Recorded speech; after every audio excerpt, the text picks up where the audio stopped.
السلام عليكم ورحمة الله وبركاته. كسو دبادة جانالكيغا فضلا دا ugu cusubtahay kusoo biir familka subscribe ii taabo.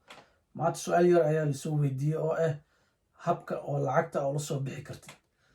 halka waxaan ku tusinayaa sida oo lacagta oo la soo bixi kartid. marka ila socdo saa u jeedaanba waa crypto, waxa isticmaalayo waa cryptocurrency.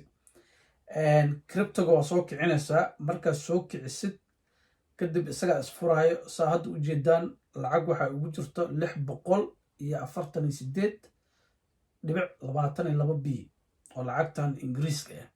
lacag waxaa geliyay marka 20 pound ayaan investment ku sameeyay oo ah coins iyo waxaas iibsanaysaa. insha Allah video ayaa kasoo dhigi doonaa insha Allah.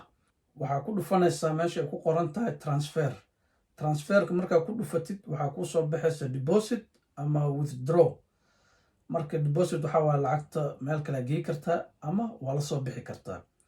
marka withdraw markaa ku dhufatid kadib waxaa ku soo baxayso crypto waa kaar bangi ah.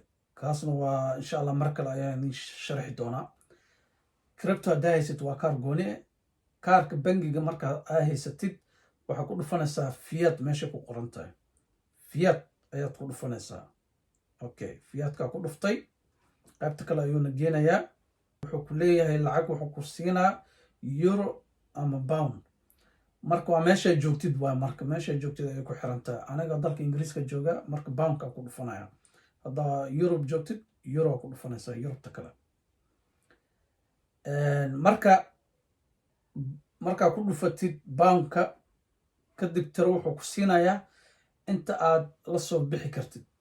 marka minimum waxaa loogu talagalay sidoo hadda sheegayo lacag waxaa kala bixi kartaa kaliya 70 pound. 70 wixii ka koreey 70 kaliya 70 wixii ka koreey ayaa la soo bixi kartaa. marka example marka hadda ku qoro 200 oo kale ka soo qaad maanta waxaa u baahanaa 200 oo pound. 200 ayaa ku dhufanaysaa tira ahaan gelinaysaa. marka ku dhuftay kadib meeshay ku qoran tahay calaamada bluega ayaa ku dhufsanaysaa. hadda aniga marab inaan soo baxsado waayo waxaa rabaa lacagtaas inay gaarto 7,000 ilaa 10,000. markaas faa'iido weyn ayaa ii saaran. marka lacag dhan waxaa geliyay 20 pound. 20 pound dollar ahaan haddii la dhaho 25 ilaa 30 dollar ayaa gashay. lacag caawana waxaa ka haya 600. marka 600 wax weyn ilama ahan. waxaan rajeynayaa insha Allah 10,000 markii gaarto inaan soo degsado. waxaan filaa marka insha Allah inaa videoga fahanteen. wixii kale aa u baahantihiinna fadlan commentiga igu reeba.